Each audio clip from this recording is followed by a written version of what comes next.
자, 그럼 이런 시대에는 무엇이 가장 중요했을까요? 그렇습니다. 바로 전쟁에서 이길 수 있는 힘, 그 힘의 원천은 바로 였죠. 현대 민주주의와 이 세르비우스의 군제 개혁이 명백하게 다른 부분이 하나 있거든요. 과연 이것은 무엇일까요? 혹시 눈치를 채셨나요? 이걸 맞추신다면 이 춘닥터가 정말 똑똑하고 지성을 갖추신 분이라고 인증하겠습니다.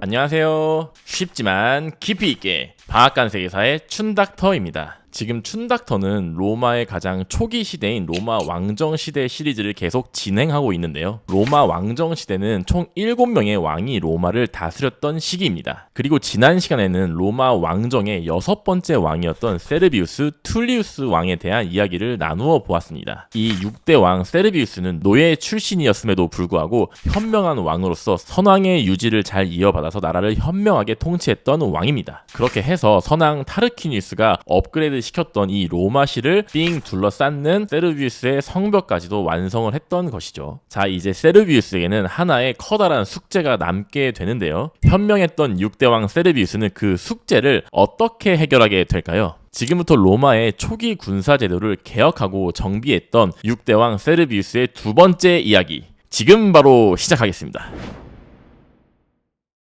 자, 로마를 둘러싸는 성벽 건설에 이어 세르비우스의 가장 큰 업적으로 불리는 것은 바로 로마의 군제 개혁입니다. 군제 개혁? 이건 또 뭐죠? 단어가 또 정말 어렵네요. 자, 당황하지 마시고 일단 최대한 쉽게 풀어나가 보도록 하겠습니다. 일단 군제 개혁이라는 말은 말 그대로 군대와 관련된 제도를 개혁했다, 이런 뜻인데요. 자, 그런데 이 고대 사회에서는 이 군대 제도라는 것이 돈을 내는 세금 제도와 또 투표권을 행사하는 선거 제도와 밀접한 연결고리를 형성한 경우가 많이 있었습니다. 너와 나의 연결고리! 죄송합니다. 왜 그런 현상이 벌어진 걸까요? 자, 그것은 고대 사회가 끊임없이 전쟁이 일어나고 힘이 약하면 왕! 하고 언제 잡혀먹힐지 모르는 정글과도 같은 시대였기 때문이죠. 자, 그럼 이런 시대에는 무엇이 가장 중요했을까요? 그렇습니다. 바로 전쟁에서 이길 수 있는 힘, 그 힘의 원천은 바로 군대였죠. 자, 그렇다면 이런 보통 군대라는 것은 누가 가게 되죠? 바로 힘을 사용할 수 있는 청장년층의 성인 남자라고 할 수 있습니다. 고대 사회는 농경 사회이기도 했잖아요. 근데 문제는 이 농경 사회에서는 정말 힘을 써서 농사를 지어야만이 경제 활동을 이을 수 있었습니다. 그래서 사실 힘을 쓸 수 있는 이 남자가 군대에 끌려간다는 것은 그 한 집안의 경제 활동에도 굉장히 큰 타격일 수밖에 없었던 것입니다. 지금 농사도 짓고 밭도 갈고 장사도 해야 뭐 입에 풀칠이라도 할 텐데, 그래야 뭐 세금이라도 낼 거 아이가. 이렇게 남자가 전쟁터에 나가서 목숨을 걸고 전쟁을 수행한다는 것의 의미는 정말 모든 것을 희생하고 나가서 싸운다는 그런 의미와도 같은 것이었습니다. 그렇기 때문에 이 군 복무를 함으로써 내가 대신 세금을 낸다, 이런 개념이 생겨나게 된 것이죠. 그리고 이것을 몸으로 직접 떼워서 세금을 낸다 하여서 직접세라고 명칭을 불리우게 됩니다. 자, 이렇게 시민으로서 책임을 다하게 된다면 그 다음에는 무엇이 기다리고 있을까요? 보통 책임을 다하게 되면 그 대가로 권리가 주어지기 마련인데요. 그 권리가 고대 로마에서는 투표권을 행사할 수 있었던 선거권이었던 것이었습니다. 자, 이쯤 해서 한번 중간 정리를 하고 넘어가도록 하겠습니다. 고대 사회는 전쟁이 중요했기 때문에 군역을 통해서 직접세를 대신 내게 됩니다. 직접세를 내므로써 책임을 다했기 때문에 그 대가로 권리가 주어지게 되는데, 권리가 바로 투표권이었던 것이죠. 이렇게 군사 제도와 세금 그리고 선거권이 하나의 도미노처럼 연결고리를 형성하고 있는 형태가 바로 고대 사회에서는 굉장히 중요한 부분이었다고 할 수 있습니다. 왜냐하면 이렇게 예민한 주제가 연쇄적으로 연결되어 있는 형태이기 때문에 만약에 조금이라도 잘못 건드리게 되면 민중들의 불만이 상당히 폭발할 수 있는 그런 상황이라고 할 수 있거든요. 예를 들어서 세금을 깎아달라고 하면서 민중들이 단체로 군역을 거부하게 될 수도 있고, 그렇게 되면 전쟁에서도 망하게 되겠죠. 또한 민중들의 불만을 잘못 샀다가는 선거권에도 영향을 미치게 되기 때문에 정치인들도 조심스러울 수밖에 없었을 것입니다. 세르비우스는 그 어려운 군제 개혁이라는 숙제를 어느 정도 해결했다고 평가를 받고 있습니다. 그 어려운 걸 해내네요. 죄송합니다. 자, 군사 제도를 개혁할 때 가장 첫 번째 단계는 무엇일까요? 먼저 군대를 조직한다면 제일 먼저 사람부터 뽑아야 되지 않을까요? 6대왕 세르비우스는 군대에 갈 사람을 제대로 뽑기 위해서 정확한 인구 조사를 먼저 실시하게 됩니다. 그리고 이러한 인구 조사를 토대로 로마의 군인을 총 6계급으로 나누게 됩니다. 그리고 그 결과는 아래의 표와 같습니다.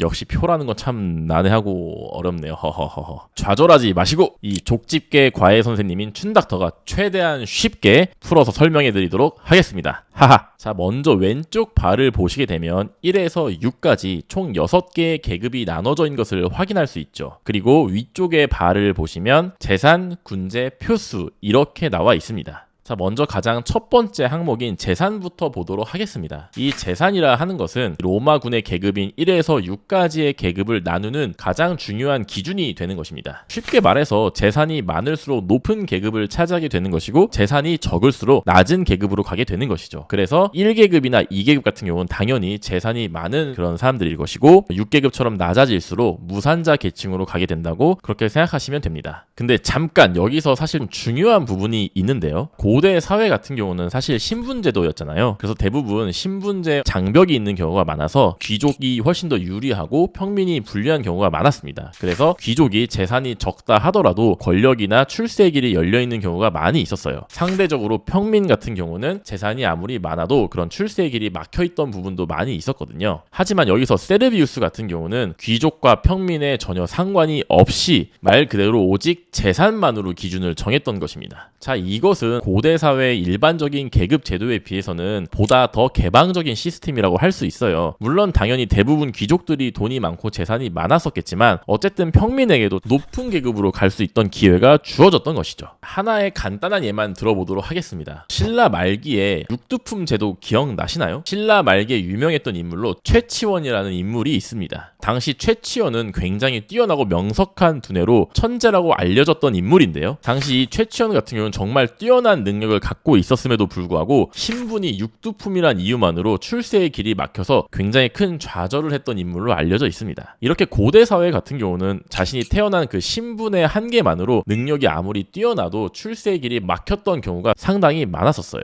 이런 면에서 세르비우스의 군제 개혁은 고대 사회 치고는 어느 정도 개방적인 면이 있었다. 이렇게 기억을 해두시면 좋을 것 같습니다. 자, 영상 끄시는 거 아니시죠? 거의 다 왔습니다. 조금만 더 버티세요. 화이팅! 하하! 자, 이제 그럼 재산 옆에 있는 칸인 군제 백인대라는 칸을 한번 보시겠습니다. 이것은 각 계급에 따라서 그 계급이 제공해야 하는 병력을 의미하는 것인데요. 자, 이 부분이 좀 중요하니까 한 번만 더 집중을 해볼게요. 이것을 이해하면 제가 지성인이라고 인증해드리도록 하겠습니다. 자, 한 도시의 인구 분포를 한번 생각해 보도록 하겠습니다. 보통 인구 분포를 생각했을 때 부자가 많을까요? 아니면 평범한 사람의 수가 많을까요? 보통 부자는 적고 평범한 사람들은 많이 분포되어 있는 것이 일반적인 현상이라 볼 수 있겠습니다. 그렇다면 로마도 마찬가지로 계급이 상위 계급은 재산이 많은 계층이니까 사람이 적을 것이고 아래 계급으로 내려갈수록 점점 더 그 계급의 인구수가 많아지게 되겠죠. 근데 표에 나와 있는 병력이 제공되는 수를 보면 상위 계급의 병력 동원 수가 생각보다 많은 것을 알 수 있습니다. 자, 만약에 한 명당 한 명의 병력을 제공한다고 생각한다면 이것은 좀 이상한 일이 아닐까요? 그렇다면 왜 이런 현상이 벌어지는 걸까요? 자, 이것은 고대 로마 사회 같은 경우에는 상위 계급이 한 명당 동원할 수 있는 병력 수가 많았기 때문입니다. 그래서 예를 들면 낮은 계급인 사람인 경우에는 말 그대로 자기 자신이 군역을 혼자 치르는 것이니까 한 명당 한 명의 병력이 제공되겠죠. 그렇지만 상위 계급으로 갈수록 1계급 같은 경우는 예를 들면 한 명당 10명의 병력을 제공한다던가 아니면 한 명이 100명의 병력까지도 제공할 수 있는 그런 현상이 있었다고 생각을 하시면 될 것 같습니다. 그리고 군사 장비라든지 아니면 말을 탄다든지 이런 경우에 필요한 말이 있겠죠. 이런 부분들을 보통 그 계급이 스스로 부담하는 시스템이었어요. 그렇게 되면 당연히 말을 타는 기병이라던가 아니면 정말 화려한 그 두꺼운 갑옷과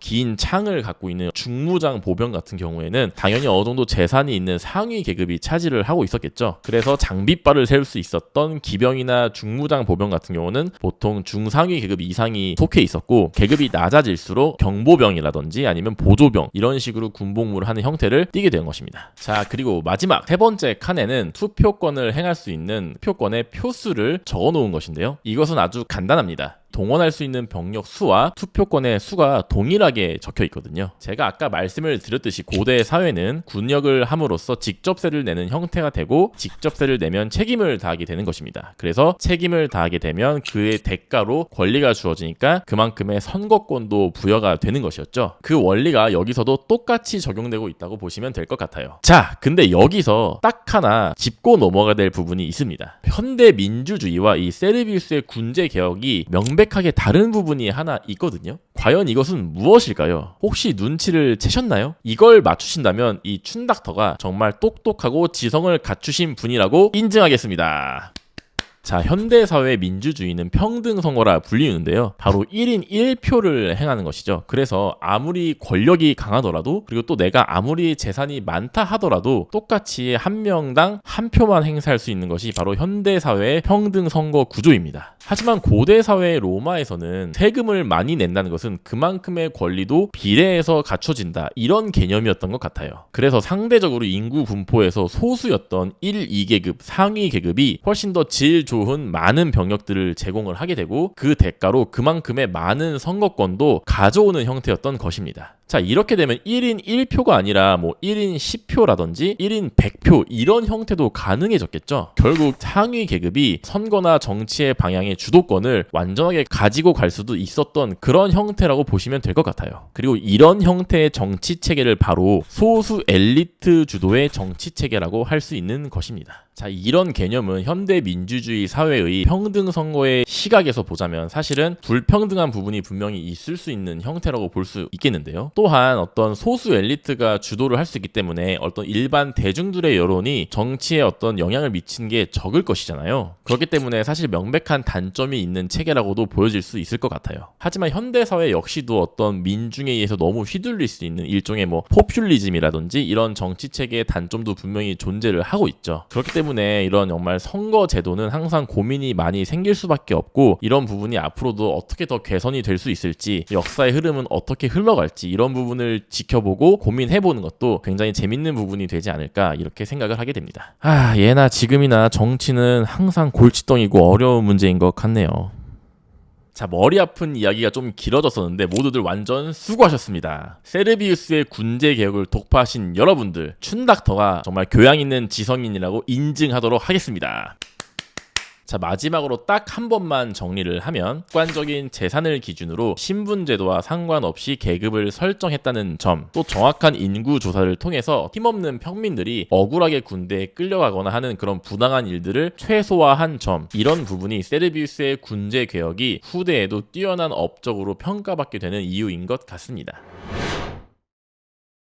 자, 이렇게 군사 제도가 개혁되게 되면 이 로마군 자체도 어느 정도 체계화가 될 수 있었겠죠. 이렇게 기본 체계를 확립한 6대왕 세르비우스는 군사 제도 개혁에 이어서 이 로마 군대의 기본 전투 방식인 전술마저도 어느 정도 손질을 하게 됩니다. 고대 사회는 굉장히 옛날 시대였기 때문에 이 전투 방식도 아주 원시적이고 힘으로 밀어붙이고 막 베고 찌르고 이렇게 진흙탕 싸움 형태가 굉장히 많았거든요. 하지만 세르비우스 같은 경우는 로마군을 총 3가지 파트로 나누게 됩니다. 그래서 전위와 중간에 있는 본대 그리고 마지막 뒤에 있는 후위로 나누게 되는 것이죠. 물론 이런 로마군의 체계와 전술은 후에 로마 공화정 시대에 가서 더욱더 정교해지고 날카로워지는 것으로 알려져 있습니다. 그래서 전술을 간단하게 살펴보게 되면 먼저 경무장 보병인 전위가 가벼운 몸놀림으로 적의 전선을 흐트러뜨리게 됩니다. 자, 그러면 적이 분산되겠죠. 자, 적이 분산되고 혼란스러운 틈을 타서 최정예 본대인 로마의 중무장 보병이 승부를 결정짓는 그런 형태였던 것입니다. 그리고 여기서 혹시나 본대가 밀리게 되거나 이랬을 때 뒤에 있던 후위가 본대를 지원해서 전투를 마무리 짓게 되는 것이죠.